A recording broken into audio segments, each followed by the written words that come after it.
Bonjour, bonjour tout le monde et bonsoir tout le monde. Alors bonne fin d'après-midi tout le monde parce qu'il est 17h36 au Cameroun. Donc euh,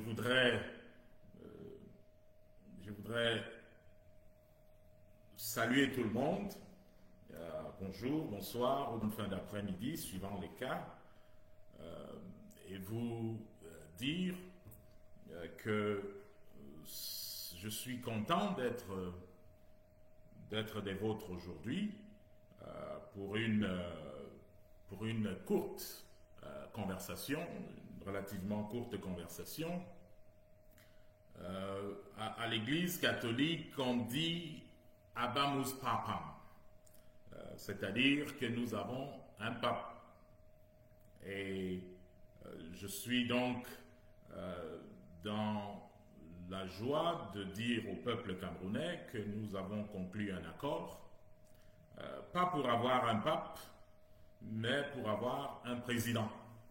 Et avoir un président qui ressemble à son peuple. Donc, ce dénouement n'était pas un dénouement facile. Comme vous savez, nous avons cherché quelqu'un depuis un peu plus de 2 mois. Parce que initialement, notre approche, et je préfère le dire ici pour que ce soit très clair pour tout le monde. Nous avons longtemps pensé que le candidat naturel qui devait bénéficier de l'accord que nous proposions, nous avons longtemps pensé que ce candidat était naturellement M. Maurice Kamto. Parce que pour nous, le débat, il n'y avait pas de débat. Pour nous, vraiment, les choses étaient très simples. C'est que sur la base des différents sondages qui avaient été faits, et il y en avait 7 d'entre eux qui avaient été faits dans les mois conduisant à l'élection présidentielle au Cameroun. Alors, chacun de ces sondages nous montrait qu'au fur et à mesure qu'on allait vers l'élection, le confort, l'avance dont disposait M. Kamto allait grandissante. Je vous prends un exemple. Les sondages faits autour du mois, on a commencé ces sondages autour du mois de février. En février, l'avantage de M. Kamto était de 46%. En tout cas, son score était de 46%. Donc il gagnait l'élection en février très tranquillement. Parce que lui étant à 46%, son second, qui était M. Biya, venait au retour de 26-27%. Donc, ça devait être une élection, vraiment un walk-in, comme on dit en anglais, ou un couronnement de celui que le peuple avait choisi. Alors, au fur et à mesure qu'on faisait ces sondages, on s'est rendu compte que M. Kamto allait grandissant. C'est-à-dire, des 46 en février, on s'est retrouvé au mois de mai à un score qui dépassait les 56%. Donc, en moins de 3 ou 4 mois, sa popularité avait augmenté de plus de 10%. Donc, pour nous, nous savions qu'il n'y avait pas de débat. Et donc, on attendait sereinement pour avoir la conversation avec qui de droit. Sauf que le 5 août, l'État du Cameroun décide autrement. Décide donc que M. Kamto ne serait pas président de la République du Cameroun. Une décision absurde, injuste, mais une décision qui s'est imposée depuis ce jour-là, malgré le fait que les Camerounais continuent de demander plus de liberté, continuent de réclamer chaque jour un peu plus de liberté. Ils veulent avoir un président qui leur ressemble. Ils veulent avoir un président qui pense comme eux, un président qui peut les aider à être mieux. C'est ainsi que nous avons donc commencé une nouvelle recherche pour trouver parmi les candidats qui nous ont été imposés un candidat capable de porter un certain nombre de choses.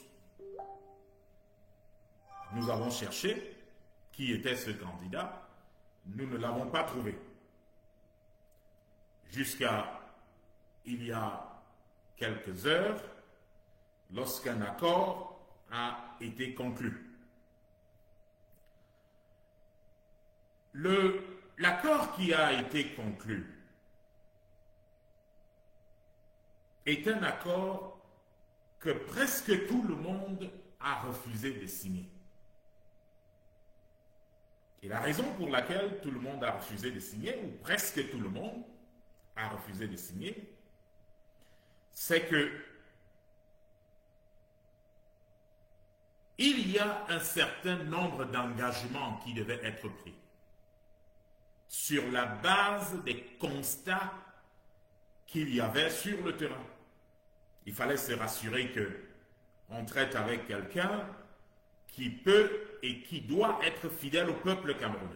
Il fallait se rassurer que le candidat en question soit conscient du fait que si le peuple camerounais s'en va aux élections pour l'élire président de la République, c'est pas parce qu'il a le meilleur programme de la terre et que les Camerounais sont en droit d'avoir une nouvelle élection dans un futur relativement proche. Il fallait donc un candidat qui comprenne cela, qui accepte cela, ce principe, et qui accepte de résoudre les problèmes les plus directs des Camerounais, c'est-à-dire le problème du chômage, qui est un problème rampant, le problème de l'insécurité, parce qu'il y a une guerre au Nozo qui a beaucoup trop duré. Et il est temps que cette guerre s'arrête. Ça, c'était donc deux choses majeures qu'il fallait résoudre.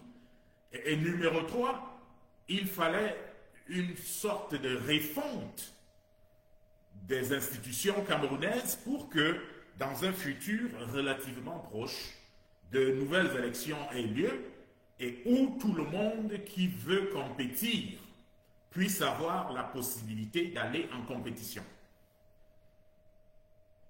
Parce que nous pensons qu'il n'est pas bon d'enfermer le peuple dans des choix qui ne sont pas logiques.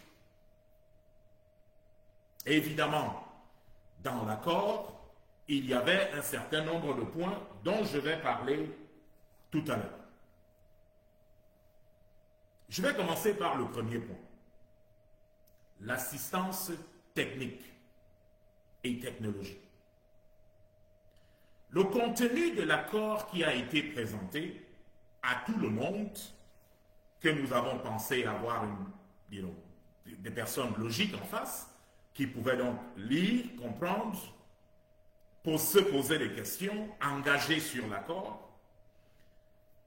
Cet accord, comme j'ai dit, était d'abord et est d'abord un accord d'assistance technique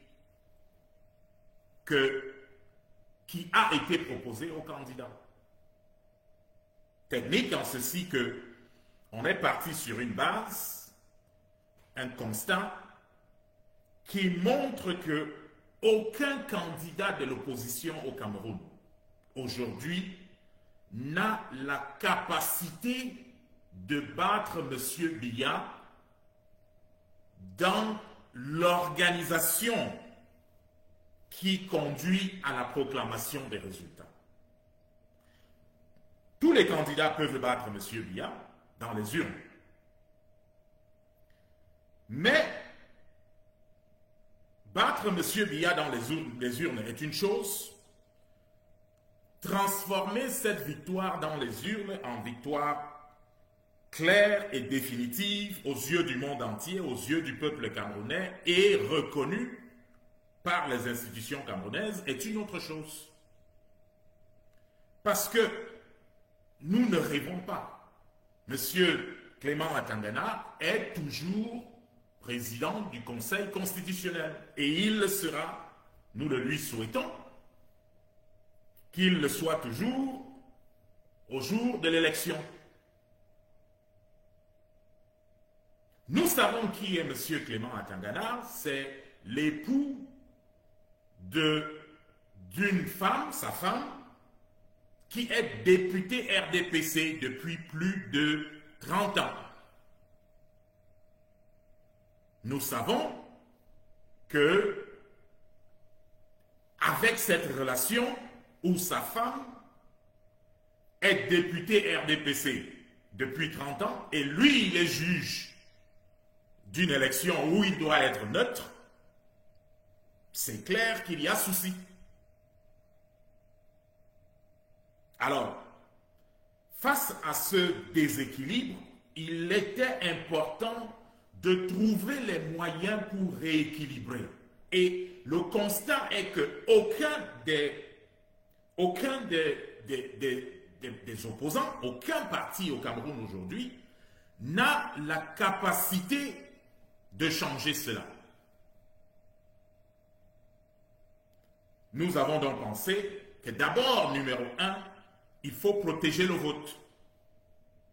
Il fallait donc une expertise technique et technologique qui viennent pour la protection du vote. Ce n'est pas la première fois que des candidats au Cameroun sollicitent l'expertise de sociétés étrangères pour une campagne. Ce n'est pas la première fois. La réalité est que le candidat Biya a toujours ou presque toujours sollicité l'expertise étrangère pour ses campagnes.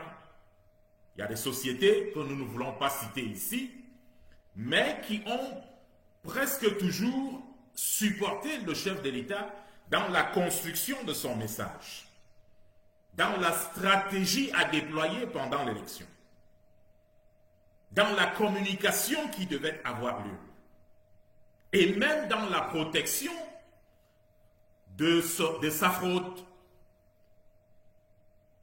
Il y a eu des sociétés qui ont participé à cela. Donc, ce n'est donc pas une nouveauté qu'aujourd'hui, un candidat décide que, bon, voilà, j'ai besoin que vous nous aidiez à protéger le vote des Camerounais. Donc, ça, c'est la première chose qu'il y a dans l'accord qui a été signé. Un accord entre un candidat et son consultant qui vient l'assister techniquement à faire un certain nombre de choses. C'est tout ce qu'il y a là-dedans. Les mauvaises langues parlent de, bon, voilà, ils vont vendre ceci, ils vont vendre aux Américains, mais lorsque M. Biya signait des accords similaires avec une lobbyiste très populaire, dont je ne voudrais pas prononcer le nom, et sa société, où étaient ces gens-là? Où étaient ces oiseaux de mauvais augure? Lorsque M. Biya signait avec des cabinets occidentaux pour cette élection, où étaient ces personnes qui disaient, bon, voilà, vous êtes en train de vendre le pays aux étrangers et tout et tout? Il n'y a aucune de ces personnes dans ces contrats. Et d'ailleurs, ces contrats sont disponibles. Et aucune de ces personnes dans ces cabinets n'avait un lien avec le Cameroun. Moi, j'ai un lien avec le Cameroun. Je suis né à Garoua. Mon père était camerounais, ma mère est camerounaise. Mes frères, mes sœurs sont camerounais. Certains de mes enfants ont des mères camerounaises. Alors, qu'est-ce qui peut bien faire penser à certaines personnes et j'ai des entreprises qui évoluent au Cameroun? Qu'on dise, bon voilà, il ne faut pas traiter avec tel parce que on est en train de vendre le pays aux Américains. Si on savait qu'on vendait le pays aux Américains, M. Biya n'aurait pas sollicité mes services. Il n'aurait pas sollicité mes services. Il n'aurait pas sollicité les services de l'une de mes sociétés pour l'aider à faire exactement ce que nous faisons aujourd'hui pour le candidat avec lequel nous avons eu un accord. Alors, il faut bien que les choses soient très claires et très claires pour tout le monde. Certains des services que nous offrons aujourd'hui, nous les avons offerts à M. Biya.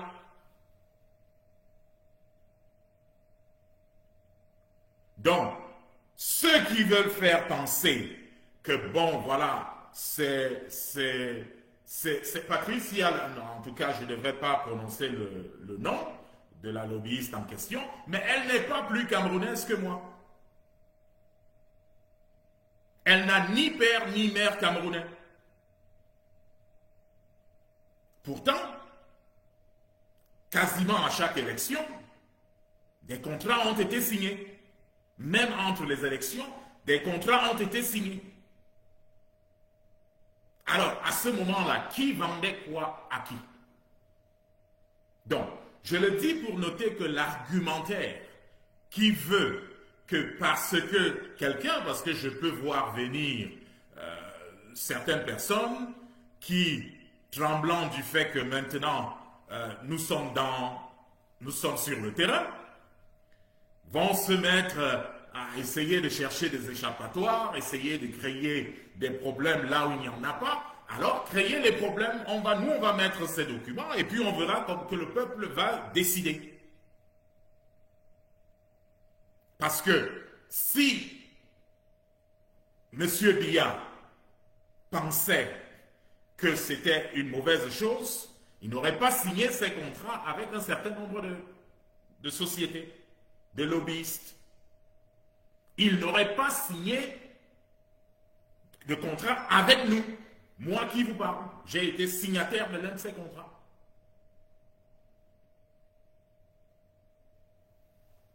Donc, cette assistance technique va se mettre en place en faveur du candidat avec lequel l'accord a été signé.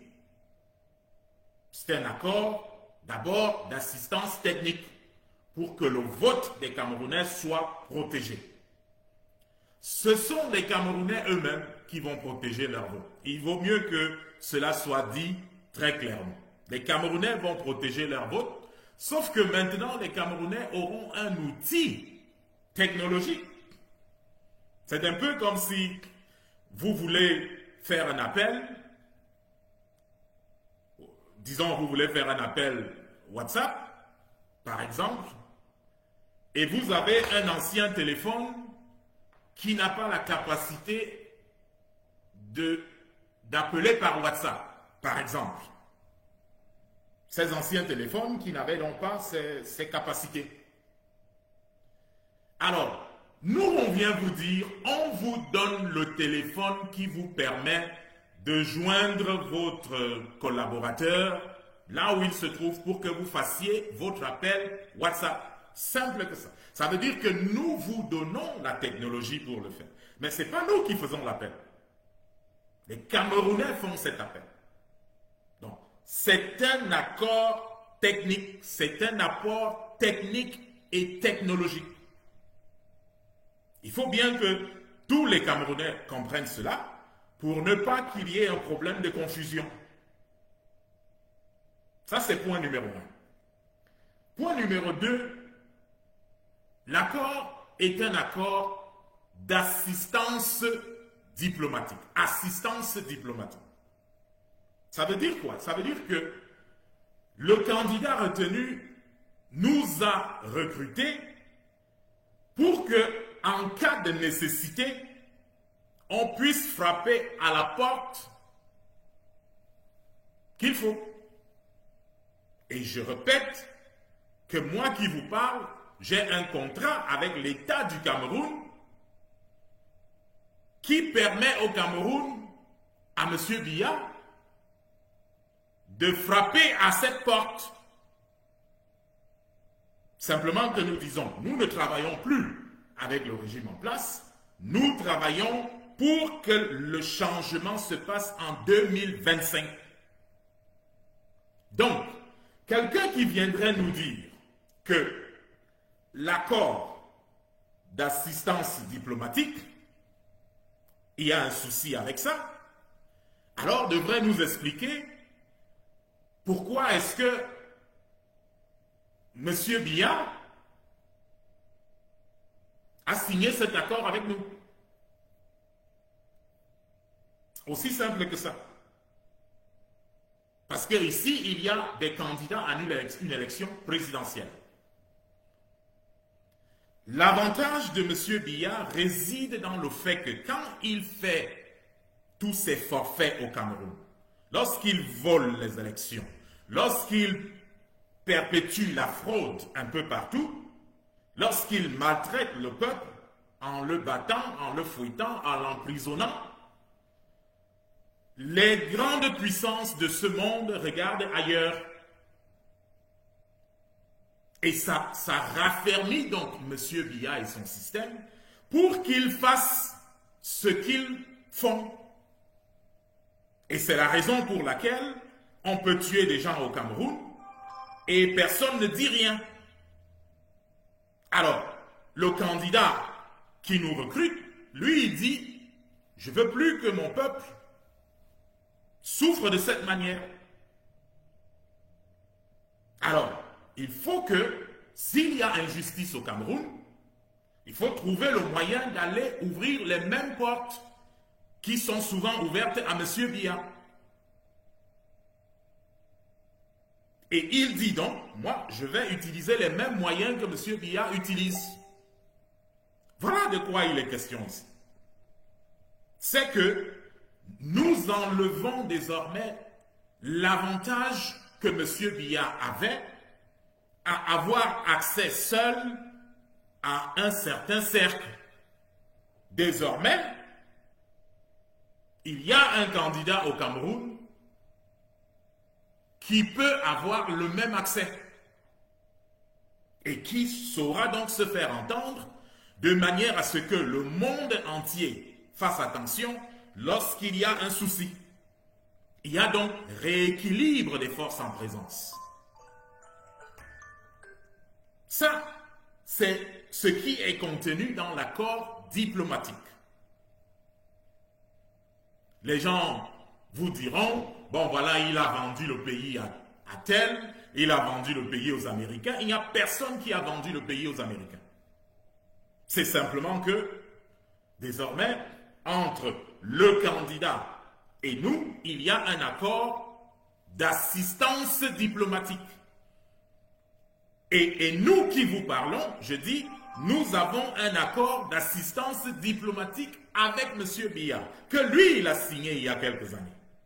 Simplement que nous disons que ça ne se peut plus.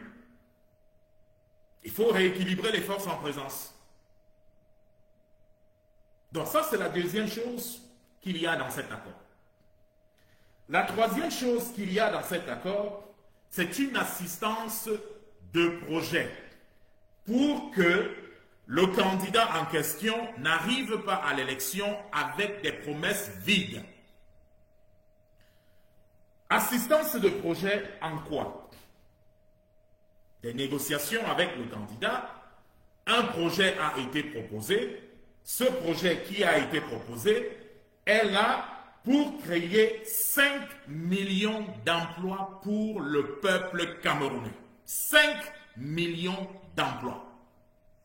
Ça veut dire qu'à partir d'aujourd'hui, il y a un candidat qui peut vous dire avec confiance que lui a signé des accords pour que 5 millions de Camerounais aient un travail à partir de la fin de cette année. 5 millions d'entre eux.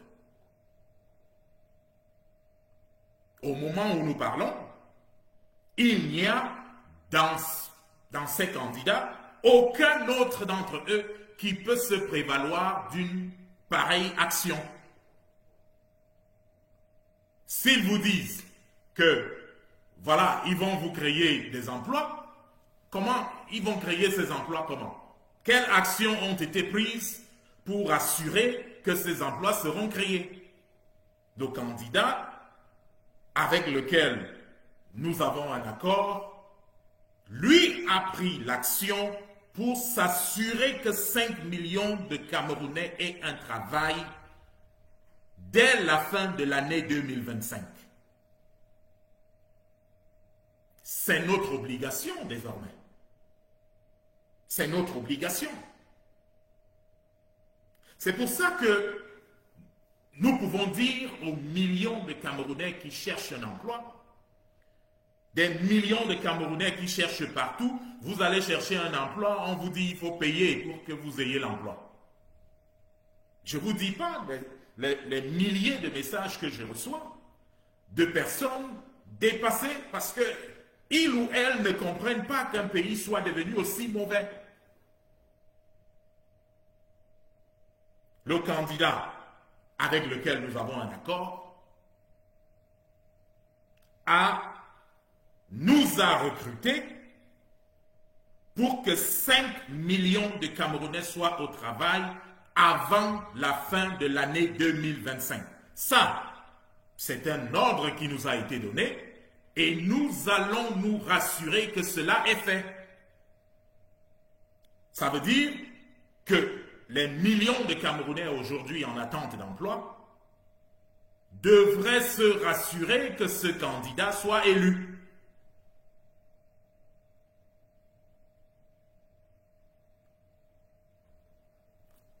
Toujours dans l'assistance de projet, nous avons été recrutés pour lever 70 000 milliards de francs CFA. Parce que c'est le coût de tout cela. En décembre 2023, encore une fois, c'est des documents que nous pouvons publier si nous devons les publier. Je disais donc qu'en décembre 2023, nous avons été retenus par le ministre des Finances, M. Louis-Paul Motazé, pour chercher au Cameroun 200 milliards de francs CFA qu'il recherchait. Notre mission a été une mission avec succès parce que nous avons trouvé les 200 milliards et pour la petite histoire, au lieu de trouver 200 milliards, nous avons trouvé environ 400 milliards. Nous sommes des réunions avec les investisseurs saoudiens, en tout cas des Émirats, ont eu lieu et tout était prêt. Sauf qu'il fallait un décret habilitant le ministre des Finances à signer cet accord avec les investisseurs. Je vous ai parlé de décembre 2023. Jusqu'en juin 2024, 7 mois plus tard, le décret d'habilitation de M. Paul Biya, habilitant son ministre des Finances à accepter les 400 millions qui lui étaient proposés, ce décret n'est jamais venu.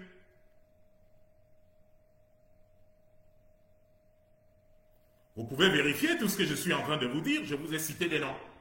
Je vous ai dit, monsieur Louis-Paul Motazé nous a retenus. Donc, ça veut dire que nous avons un mandat de monsieur Louis-Paul Motazé. L'accord le contrat était prêt, tout était prêt. Un décret d'habilitation a pris 7 mois pour sortir. 7.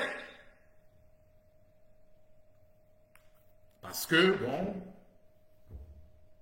en tout cas, je ne vais pas entrer là-dedans.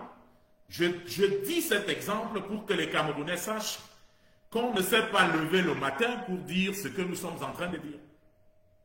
Le candidat qui nous a recrutés pour aller lui chercher les 70 000 milliards, c'est donc exactement pourquoi nous avons été recrutés.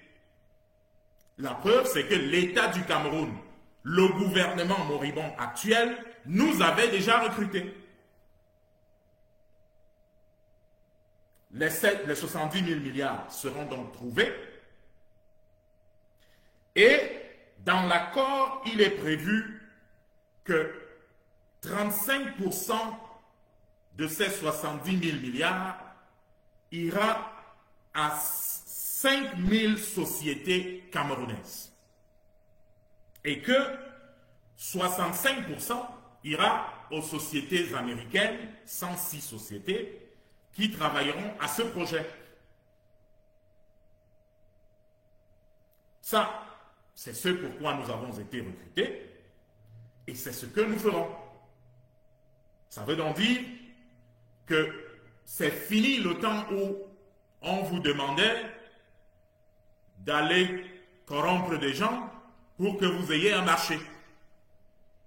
Si vous êtes un homme d'affaires au Cameroun, aujourd'hui, votre mission première est de faire partir M. Biya et de remplacer M. Biya par le candidat qui nous a recrutés. Parce que personne ne vous demandera de le corrompre pour que vous gagniez un marché. 5 000 sociétés camerounaises, il y a de la place pour tout le monde. Je peux donc vous dire avec confiance, commencez à préparer vos dossiers. Parce que ça va aller vite, il n'y a pas beaucoup de temps. Dès que le candidat est élu, des choses iront très, très, très rapidement. Parce que l'ordre qui nous a été donné par le candidat en question, c'est que tout ça se mette en place le plus rapidement possible et nous nous sommes engagés à ce que les travaux commencent au plus tard le 1er janvier 2026. Il y a donc 5 millions de Camerounais qui trouveront un emploi. Il y a 5 000 sociétés camerounaises qui trouveront des marchés sans avoir à corrompre, sans avoir à passer par des commissions bizarres qui vous demandent de l'argent, qui vous demandent de faire ceci, qui vous demandent de faire cela. Ce temps-là est terminé. C'est le Cameroun qui vient. C'est ce nouveau Cameroun qui commence aujourd'hui. Un Cameroun où les choses se feront clairement, où les choses se feront simplement, où il ne faudra pas aller passer le temps chez les marabouts ou bien chez les ceci ou cela pour que les choses avancent. C'est ce type de Cameroun qui est prévu dans ce contrat. Et c'est ce type de Cameroun pour lequel nous avons décidé et nous nous sommes engagés à travailler. La quatrième chose qu'il y a dans ce contrat, eh bien, c'est la méthode de remboursement. On va lever 70 000 milliards, mais en levant les 70 000 milliards, il faut bien qu'on dise comment les 70 000 milliards vont être remboursés, avec les intérêts à ceux qui auront donné cet argent. C'est tout à fait naturel. Le Cameroun, aujourd'hui, emprunte de l'argent pour payer des dettes. C'est-à-dire qu'il y a des dettes qui ont été prises avant. Donc, quand vous entendez que le Cameroun a emprunté 500 milliards, en réalité, c'est parce que peut-être dans les semaines ou les mois qui viennent, il y a un balloon payment qui doit être fait peut-être de 300 milliards, et le Cameroun s'emprunte donc d'aller prendre de l'argent en prêt. Ils savent que si on leur donne, quand on leur donne les 500 milliards, ils vont rembourser les 300 milliards à la personne qui leur avait d'abord donné de l'argent, et 200 milliards, ils vont se débrouiller à payer les factures, les salaires, ainsi de suite. Voilà comment le Cameroun d'aujourd'hui fonctionne. Or, dans les négociations qui ont eu lieu avec le candidat qui nous a recrutés, les données sont différentes. On dit, dans l'argent que vous allez emprunter, mettez-y suffisamment de réserves pour que des usines soient créées au Cameroun, pour exploiter les ressources naturelles du Cameroun. Et comme c'est vous qui êtes allé prendre cet argent, venez vous rassurer que ces ressources naturelles produisent assez d'argent pour repayer la dette qui a été prise avec 50%, et les autres 50% entrent dans les caisses de l'État du Cameroun. Ce que ça veut dire très simplement, c'est que lorsque le candidat qui nous a recrutés sera président, le remboursement de la dette ne se fera plus sur le dos d'une autre dette, parce que le Cameroun sera en position de force pour exploiter ses propres ressources au Cameroun. On ne les envoie plus pour aller être exploités ailleurs. Il faut les exploiter au Cameroun pour créer de l'emploi au Cameroun, pour que les Camerounais apprennent à avoir cette expertise, que des emplois permanents soient créés, et le résultat, le profit de cette exploitation sera donc divisé en parties égales. Depuis l'indépendance du Cameroun jusqu'à ce jour, les accords signés dans leur majorité, les accords importants signés par l'État du Cameroun, n'ont jamais donné 50% au peuple camerounais. Pratiquement jamais. Vous regarderez le type d'accord, c'est que bon, le partenaire a 85%, le Cameroun a 15%.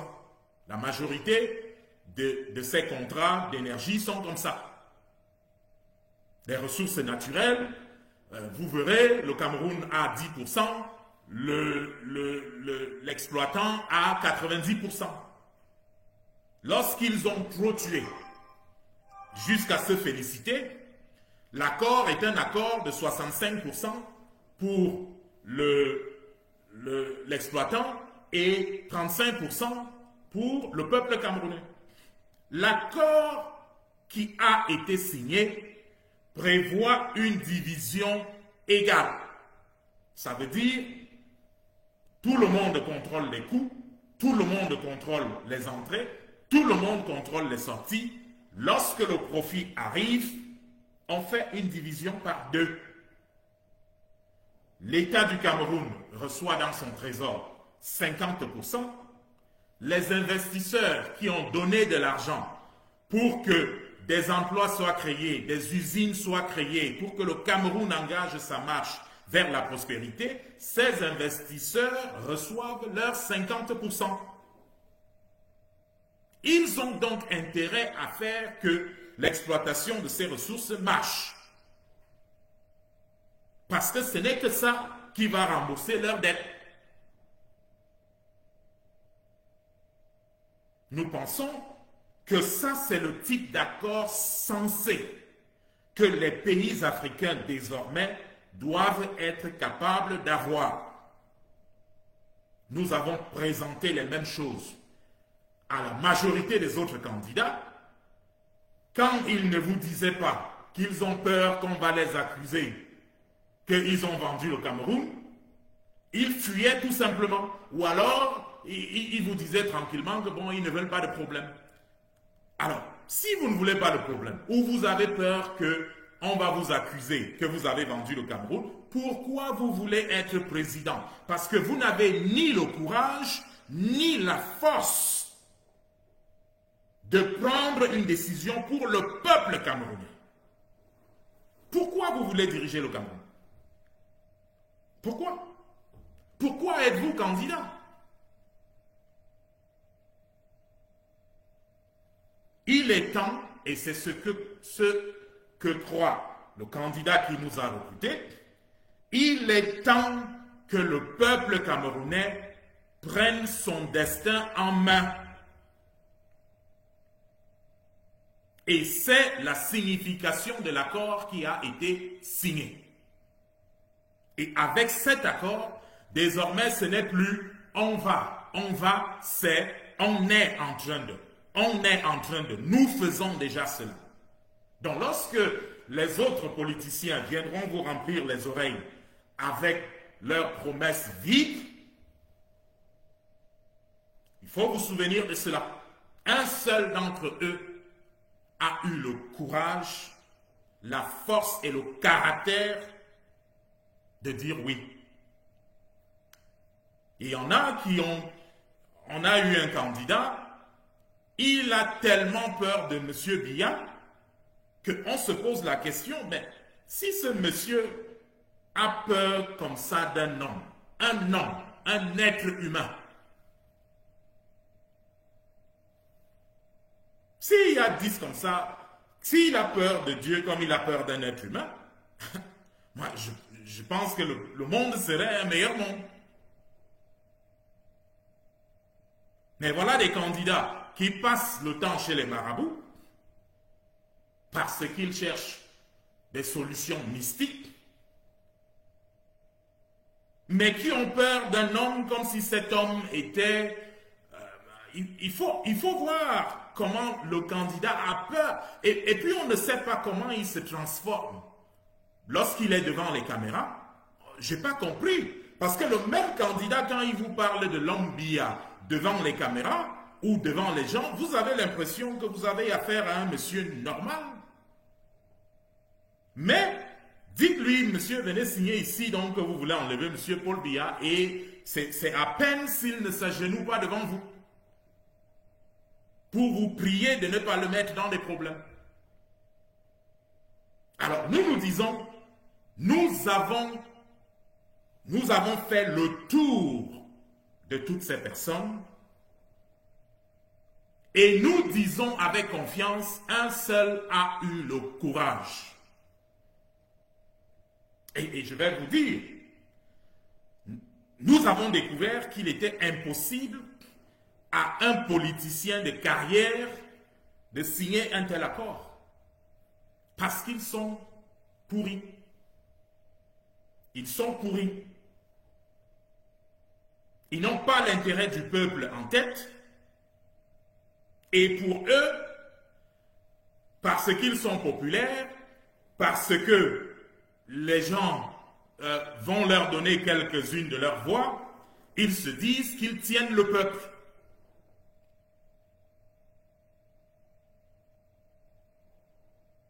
Nous disons que pour conduire un peuple, on a même rencontré des politiciens dans l'exercice que nous avons fait au cours des 2 derniers mois.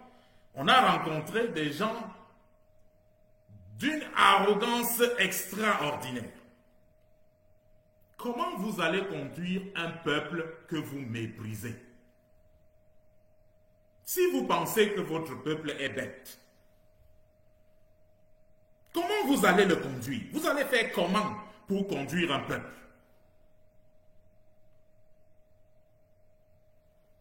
C'est dommage, nous disons que ceux qui doivent diriger le Cameroun pour la suite doivent être des personnes avec beaucoup d'humilité.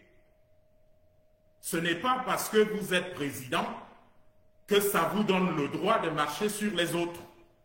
Ce n'est pas parce que vous êtes le plus grand que vous pensez qu'il ne faut pas considérer ceux qui sont plus petits que vous. Mais on a vu des candidats qui ne sont même pas encore présidents, Mais bon, vraiment, vous savez que bon, celui-ci, le jour où il devient président, ben, c'est peut-être la moitié du pays ira en prison.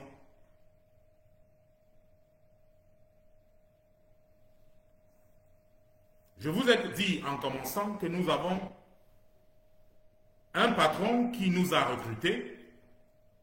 Il est notre patron.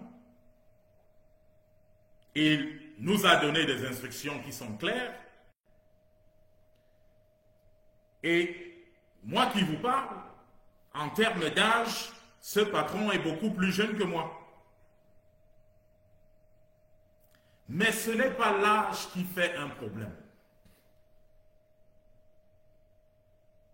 Ce patron m'a démontré par son humilité que la grandeur est dans l'âme. Je ne le connaissais pas particulièrement. J'ai reçu un appel d'Éric Tingé et nous étions en train de discuter. Éric me dit, bon voilà, je vais t'envoyer quelques numéros. J'ai parlé à 2 ou 3 candidats. Je pense que le président du Cameroun est dans les 3 numéros que je vais t'envoyer. Alors, le truc c'est que je n'avais jamais entendu parler de ces candidats. Donc, quand il me dit que c'est là où il y a le président du Cameroun, j'ai ri, bon, j'ai dit, bon, ok. Et j'ai fait des appels. Et après avoir parlé à ce candidat, M. Ateki Seta Caxton, j'ai découvert quelqu'un qui avait une autre manière de penser. Si vous ne faites pas attention, vous le verrez et peut-être vous le pousserez. Vous penserez peut-être que c'est lui qui est le valet. Et il m'a rappelé mon premier patron aux États-Unis. Alors, mon premier patron aux États-Unis, je prends une minute pour vous raconter cette histoire. Mon premier patron aux États-Unis, j'ai rendez-vous pour aller à cette interview. Je cherchais un emploi. Et j'arrive dans la cour du grand bâtiment, un gratte-ciel. Je trouve un vieil homme en train de ramasser les papiers, c'est-à-dire les choses qui avaient été jetées devant l'immeuble. Il ramassait et il allait mettre ça dans la poubelle. Alors moi j'arrive, j'étais arrivé 30 minutes avant l'heure de mon interview, et je trouve le vieil homme en train de travailler spontanément, et je ne sais même pas comment ou pourquoi je l'ai fait, spontanément, je me mets à aider le vieil homme à ramasser les papiers. Et j'engage la conversation avec lui. Et je lui pose des questions. Est-ce qu'il connaît les gens de ce bâtiment? Le travail, ça se fait comment? Et tout ça. Le vieil homme très courtois, on ramasse les papiers ensemble. On ramasse les papiers ensemble. Et quand on a fini de nettoyer la cour ensemble, on continue de parler. On a parlé de 2 ou 3 autres sujets. Et puis mon heure arrive. Alors, je dois passer par... je dois entrer pour aller à l'immeuble. Alors, je lui dis, ok Sam, on va se parler après. On s'embrasse. Son nom est Sam Bergman. Et moi j'entre, et quand j'entre, la réception, les 2 ou 3 dames de la réception se lèvent. Alors, je viens et puis je dis, bon, je veux parler à monsieur X, qui était en réalité mon patron direct. Et on me dit, ok, et la dame s'empresse d'appeler, on lui demande de me faire venir. Et donc, je suis la dame, j'arrive, l'interview se passe normalement, on me donne un ordinateur pour passer le test, je passe le test normalement, Et mon patron direct, celui qui allait être mon patron direct, Scott, il regarde les résultats, il est impressionné, il me donne le travail au même moment. Il me dit, you are hired. Et j'ai un travail. Et là, sur le champ, il me dit, alors je vais te présenter à mes patrons. Parce que ton travail va faire en sorte que tu viennes à leur contact la majorité du temps. C'est ainsi que je suis présenté. On va d'abord au bureau de Marc, de M. Futsowski, qui on parle, on finit de parler, on est présenté, on va dans les autres bureaux, et puis on arrive au coin, le bureau du coin. Et il me dit, bon, je ne sais pas si Sam est là, et je vais voir. Il ouvre la porte, et il y a la secrétaire du PDG qui est là. Et il lui demande, est-ce que Sam est là? Il dit, oui, oui, oui, il vient d'entrer. Et il me dit, suis-moi. Et j'entre dans le bureau. Et quand j'entre dans le bureau colossal de M. Berman, je reconnais mon ami qui ramassait les papiers dans la cour. Et quand il voit, il dit, hey Ben, comment tu vas? Je lui dis, ça va bien Sam. Alors mon patron direct, il me regarde, il regarde son patron à lui, et il pose la question, vous connaissez? Et c'est Sam qui répond en disant, c'est mon ami, c'est un bon monsieur, c'est mon ami. Il dit, ok, il n'y a pas de souci patron, c'est lui qui va travailler dans ceci. Et voilà. Donc, si je n'avais pas fait attention, j'aurais pensé que tout le monde qui ramasse les papiers est un va-nu-pied. Et ça a changé le cours de ma vie. Ça a changé le cours de ma vie parce que j'ai gravi les échelons dans cette société comme personne ne l'avait fait avant. Jusqu'au poste de vice-président. Et je dis que M. Ateki me fait me souvenir de Sam par la grandeur de son humilité, la grandeur, l'immensité de son humilité. Et M. Ateki, il faut que je vous le dise, est le directeur exécutif de Network Solidarity. C'est-à-dire que ce jeune homme de 39 ans, 39 seulement, a créé une société pour aider son peuple et qu'il a pu trouver des financements de plus d'1 milliard de francs CFA pour son peuple. Pour son peuple.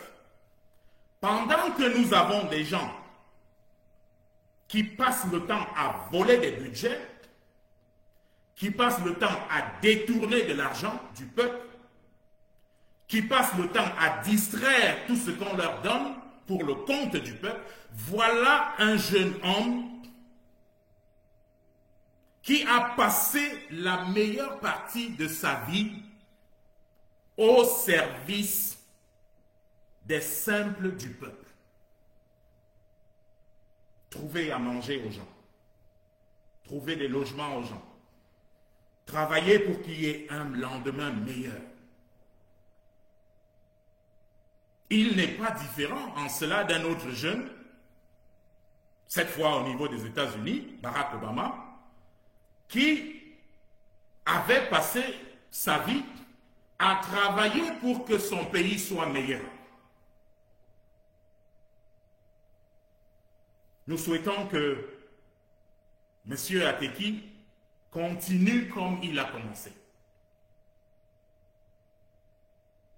Et je veux dire à Eric Tingé, c'est toi qui avais raison. Parce que tu avais vu quelque chose que moi je n'avais pas vu. Mais que je vois aujourd'hui.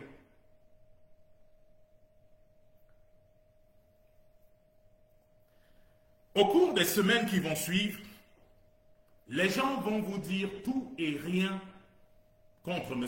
Ateki. Ils vont vous dire que non, il ne peut pas être président. Il est trop jeune. Il ne peut pas être président. Le premier président du Cameroun, je crois, il faut que je vérifie cette information, je pense qu'il devait avoir 29 ans ou 32 ans quand il devenait président. M. Ateki en a 39. Il est donc, comme la majorité de la population camerounaise, un jeune qui a d'autres idées, qui pense que ce pays ne peut pas être abandonné aux gangs et au réseau de ceux qui pensent qu'ils nous tiennent. Il pense que quelque chose de meilleur est possible. De tous les jeunes, regardez tous les candidats qui sont là. Lequel a passé sa vie à résoudre des problèmes sociaux? Lequel? Vous me le pointez et je pense que ce sera une tâche difficile. Je vous ai dit, ce jeune monsieur que Dieu est en train d'appeler à la présidence de la République du Cameroun, ce jeune monsieur a levé plus d'1 milliard de francs CFA pour aider les pauvres à avoir une meilleure vie. Les pauvres de son pays. Il n'y a personne dans cette liste, personne, il y en a qui ont 82 ans, 79 ans, 71 ans, 72 ans, 50 je ne sais pas combien, 40 je ne sais pas combien, mais personne d'entre eux n'a le track record de ce jeune homme. Personne. Personne d'entre eux n'a impacté positivement la vie des Camerounais plus que ce jeune homme.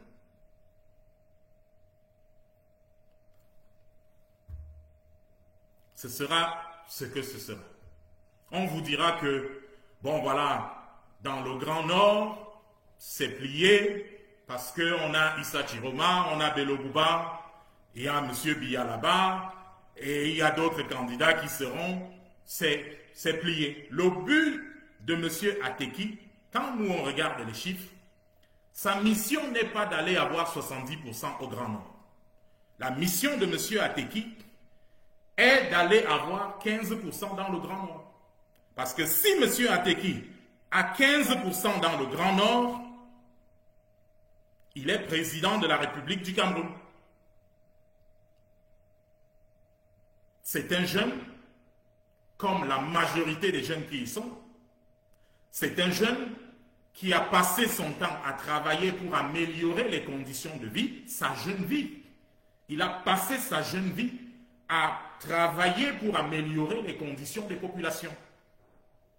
Il faut que cette expérience-là compte au Cameroun. Il faut que les Camerounais enlèvent de leur tête qu'il faut toujours récompenser ceux-là qui vous ont trompé hier.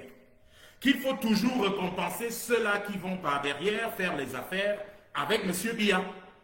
Qu'il faut toujours récompenser ceux-là que vous-même vous savez ne peuvent pas vous dire la vérité. Oui, ils ont de la prestance, ils ont une expérience, mais cette expérience est une expérience contre le peuple. Ce n'est donc pas une expérience avantageuse. Celui qui a une expérience avantageuse, c'est celui qui a passé le temps quand personne ne le regardait. Quand personne ne le regardait. Et qui a passé le temps à donner de la nourriture aux pauvres, aider le malade afin qu'il soit soigné, lutter pour la démocratie afin que la justice règne dans le pays. Personne ne le regardait. Et il a eu ses résultats.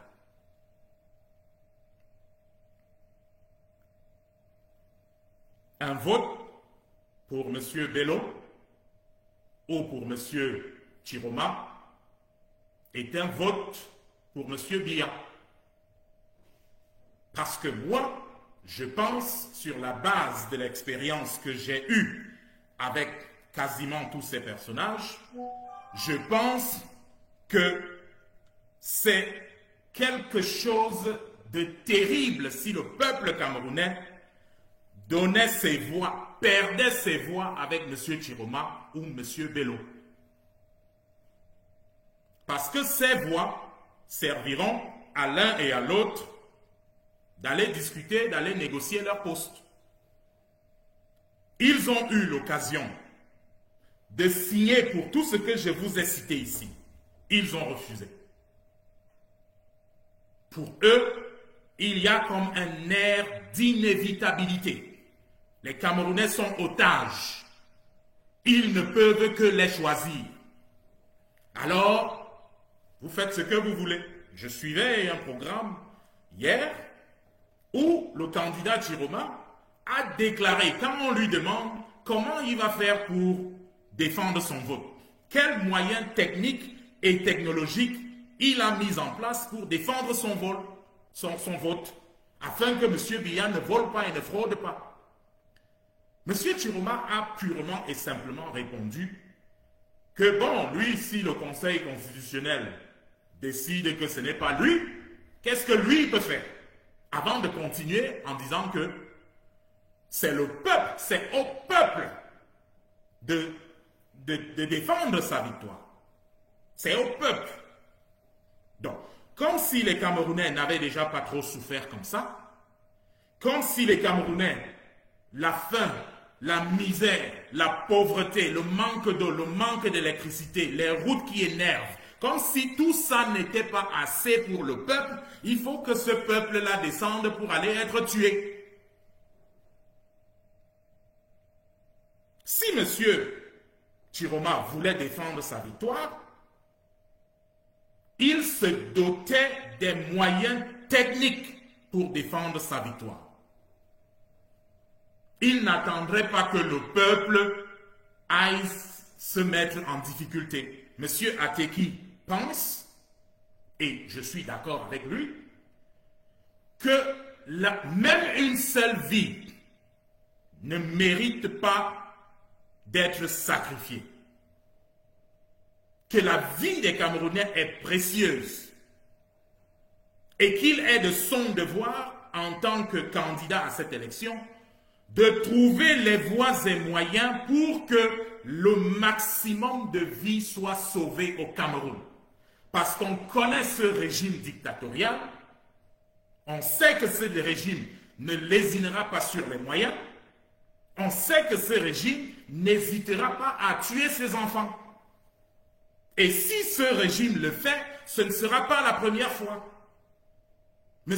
Ateki a donc décidé que c'est sa responsabilité de prendre toutes les mesures pour qu'une seule vie, même une seule, ne soit pas sacrifiée. Voilà ce que moi j'appelle la responsabilité.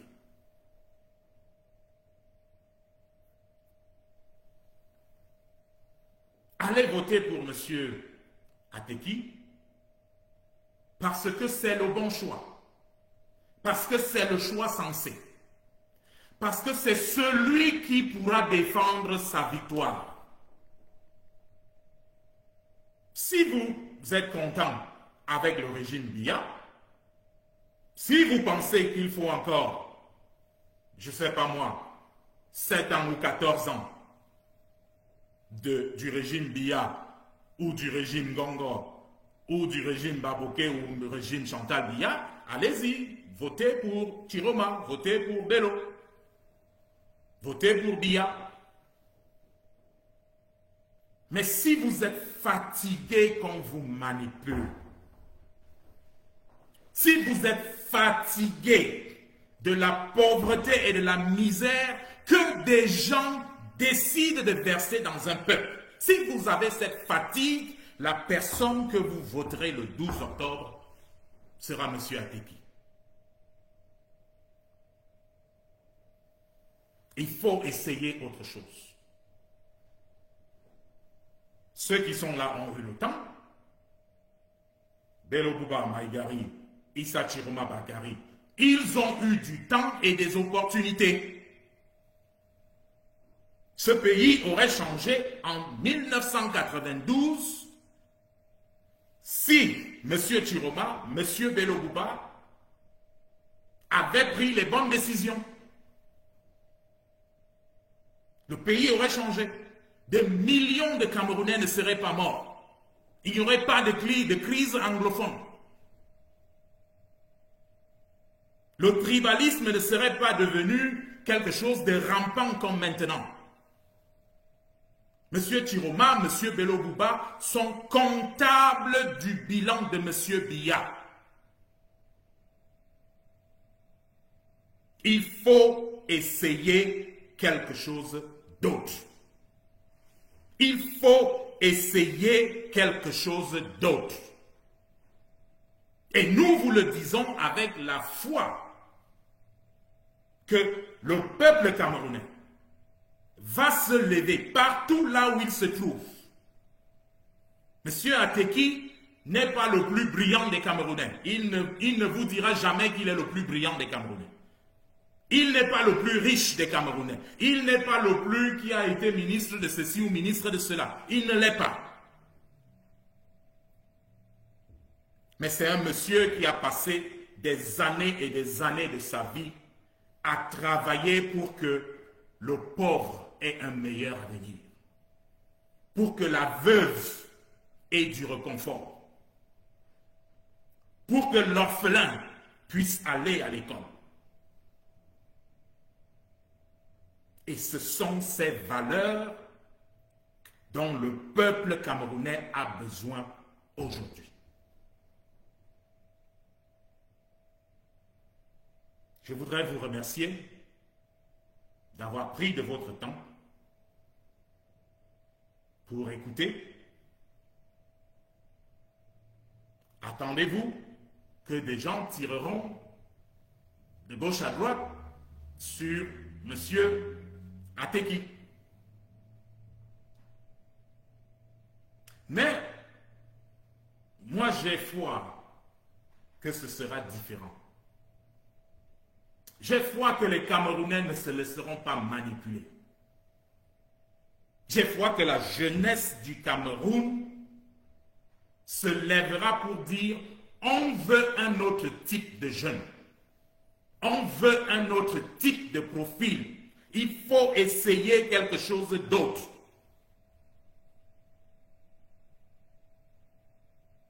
Monsieur Diomaye au Sénégal rend les Sénégalais fiers. Monsieur Ateki au Cameroun rendra les Camerounais fiers. Monsieur Ateki est d'origine anglophone. Je n'aime pas utiliser cette expression, mais c'est le meilleur moyen d'exprimer la réalité que tous les Camerounais comprennent. Il parle parfaitement le français et l'anglais.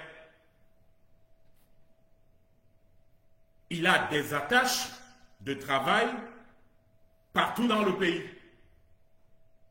Vous irez dans ces communautés, vous verrez partout dans les 10 régions des personnes qui ont une meilleure vie aujourd'hui parce que M. Ateki a décidé d'intervenir.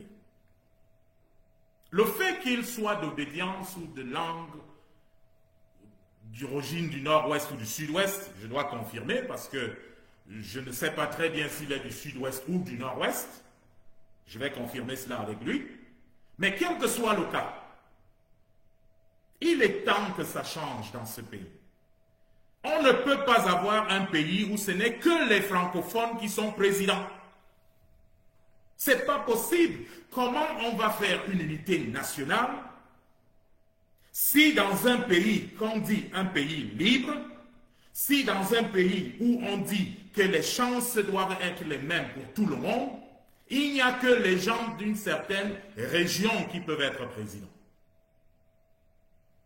Je pense que c'est la responsabilité des Camerounais aujourd'hui de dire Nous voulons quelque chose d'autre. Nous voulons donner une idée différente. Ce pays est un pays libre, doit être un pays libre. Le concept est là, il faut des gens pour le faire, pour le réaliser. Et chaque enfant camerounais, que vous soyez du nord-ouest, de l'ouest, du sud-ouest, du nord, de l'extrême nord, la Damawa, de l'est, du sud, du centre ou du littoral, vous devez vous sentir concerné par votre pays. Vous devez savoir que vous n'avez pas besoin d'être frustré par votre origine. C'est possible que vous dirigiez ce pays.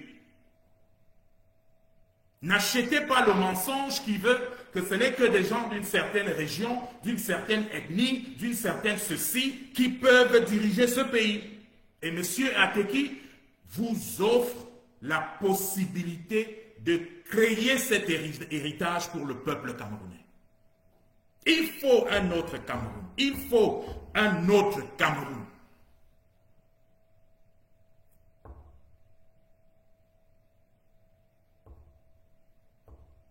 Des gens ne peuvent pas prendre le pays en otage avec des histoires ethniques, avec du tribalisme, où on monte les uns contre les autres, simplement parce qu'ils veulent se maintenir au pouvoir.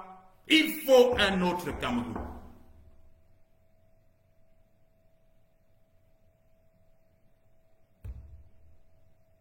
Il faut un autre Cameroun.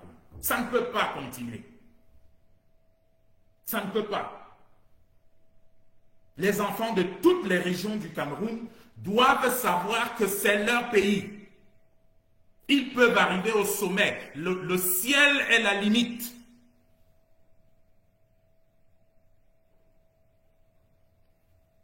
N'achetez pas ce mensonge qui vous emprisonne dans quelque choix. Ce mensonge qui vous prend en otage. Parce que le pouvoir a dirigé les gens vers ses amis. On vous dit ce n'est que vos choix. Non, ce ne sont pas vos choix. Ce ne sont pas vos choix. Un Cameroun différent est possible. Et c'est ce Cameroun que M. Ateki va amener. Il faut que des jeunes dans ce pays se lèvent dans un pays où le président ne s'appelle pas Paul Biya. Comment est-ce que c'est possible que toute une vie, il y a des Camerounais, la majorité des Camerounais, ne connaissent pas ce que ça veut dire se lever dans un pays dont le président n'est pas Paul Biya. Il faut donner l'opportunité à M. Ateki de rendre ce Cameroun possible. Il faut le faire. La jeunesse du Cameroun doit le faire. Vous devez le faire. Et si vous le faites, je peux vous dire, sans risque de me tromper, que Biya ne pourra pas voler cette élection. Il ne la volera pas. Il pourra essayer, il peut faire tout ce qu'il veut faire, mais cette élection, l'élection-ci,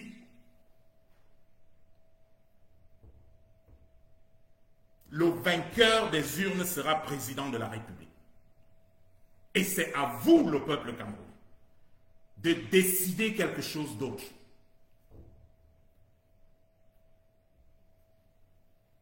Je voudrais m'arrêter là,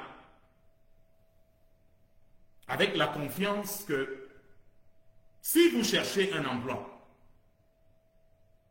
il y a 5 millions d'emplois qui viennent d'être signés. 5 millions. Ça veut dire qu'on ne devrait pas trouver au Cameroun quelqu'un qui cherche l'emploi et qui vote pour quelqu'un autre que Ateki. 5 millions d'emplois.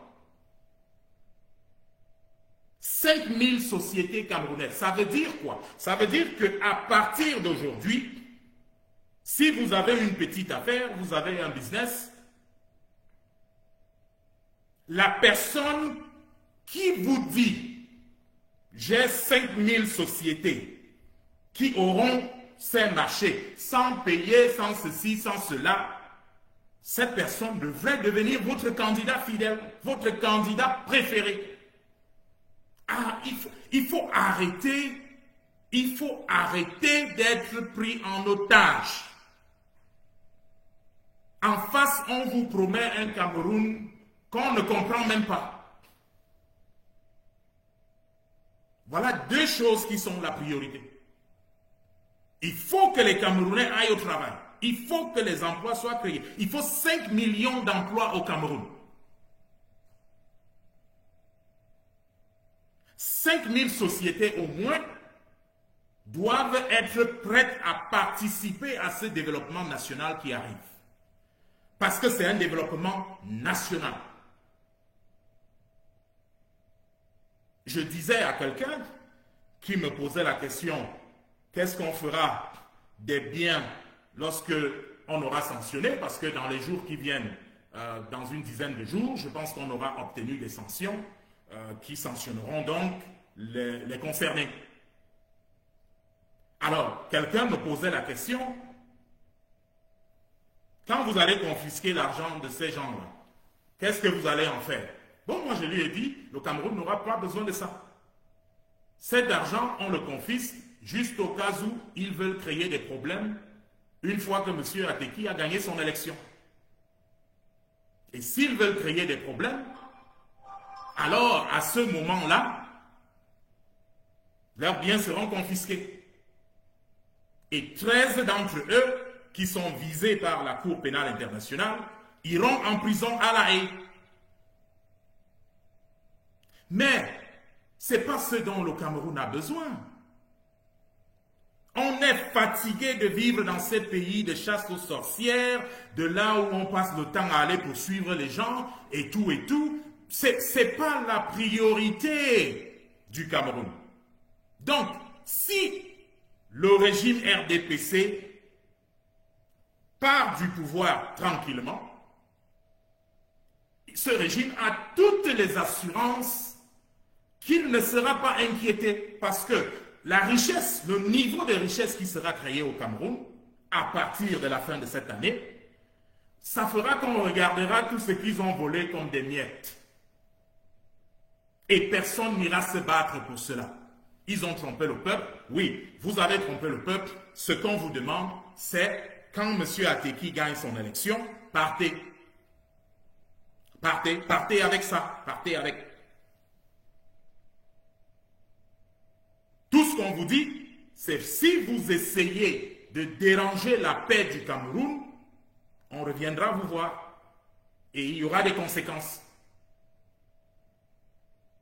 Mais si vous allez tranquillement, vos maisons du Cameroun, vos biens, vos comptes bancaires, personne n'a rien à voir avec ça. On s'en fout de ça. On a un plan qui va créer la prospérité pour tous les Camerounais. On a un plan où toute personne entreprenante au Cameroun va trouver son compte. C'est le pays là que nous cherchons. Donc si vous avez volé de l'argent et vous êtes inquiet et vous vous dites que bon voilà, si l'opposition arrive au pouvoir, on va nous poursuivre, personne ne vous poursuivra. Personne. Ça, je peux vous le dire. Parce que l'occupation du président Ateki sera de développer son pays. Ce pays a trop souffert, les Camerounais ont trop souffert, il faut changer tout ça. Vous déciderez si on le fait dans la paix ou s'il faut un peu de force. Notre souhait est que ce soit fait dans la paix. Donc, le moment venu, s'il vous plaît, partez. Et je vais dire un message à l'armée du Cameroun. Cette armée du Cameroun, ce pouvoir de M. Biya, vous qui êtes de l'armée, je sais qu'on vous utilisera dans les jours qui viennent pour essayer d'inquiéter M. Ateki. Souvenez-vous qu'ailleurs, on a inquiété, mais le peuple est arrivé au bout. Mais M. Ateki n'est pas votre ennemi. Celui qui est votre ennemi, c'est celui qui vous oblige à aller baisser, aller vous courber chaque fois pour avoir un avancement. Ceux qui vous détestent, ce sont ceux qui vous dirigent actuellement. C'est eux, vos ennemis. C'est eux qui vous soumettent à l'injustice pour que vous ayez ce à quoi vous avez droit. Quand on vous paye votre salaire, c'est un droit. Ce n'est pas, vous n'allez pas aller dire merci à Paul Biya parce qu'il a payé le salaire. Non. Ce salaire devrait être 2 ou 3 fois plus grand. Et l'une des choses que M. Ateki fera, une fois que les ressources naturelles du Cameroun commenceront à produire pour le peuple camerounais, ce sera ces revalorisations. Donc, votre propre profit ne vient pas d'un homme qui vous maintient dans la peur. Dans quel pays les militaires ont peur de dire ce qu'ils pensent? Dans quel pays? Dans quel pays vous êtes un officier de l'armée? Pour parler, vous regardez à gauche ou à droite. Dans quel pays? Monsieur Biya vous torture. Monsieur Biya vous garde dans la peur. Monsieur Biya vous garde esclave. Sauf que vous êtes les esclaves qu'on envoie fouetter d'autres esclaves. Mais à ses yeux, vous n'êtes que des esclaves. Le pays que M. Ateki apporte est un pays où vous aurez votre valeur normale. Où vos fonctions, vous n'aurez plus besoin, si vous êtes policier ou si vous êtes de l'armée, vous n'aurez plus besoin d'aller corrompre les gens ou de demander aux gens 5 000 ici, 2 000 ici, 500 ici. La personne qui vous dégrade, c'est ce système, c'est M. Biya et son système.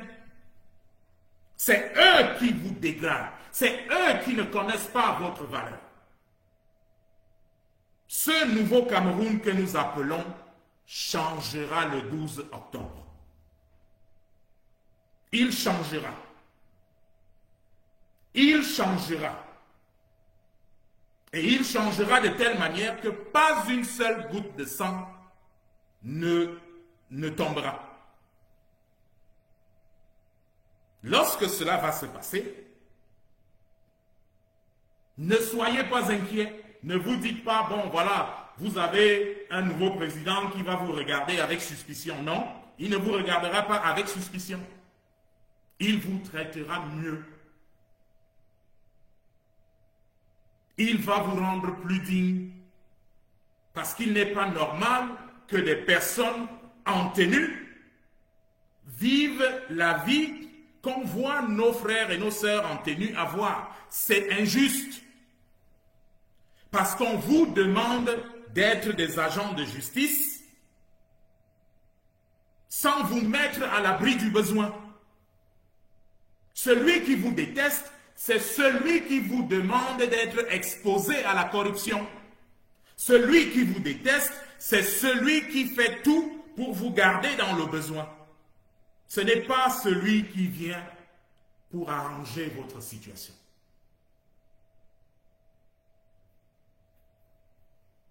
Ne tombez pas dans ce piège. Ce pays va être meilleur. Et ce pays va être meilleur avec tout le monde.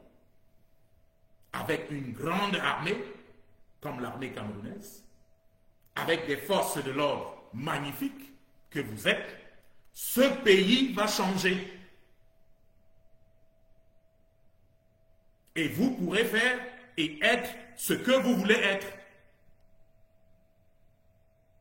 La libération du Cameroun le 12 octobre, c'est aussi votre libération. C'est votre libération. Quand le fruit est mûr, il tombe. Le système Biya est mûr. Le temps est venu pour que ce système tombe. Merci et bonne soirée.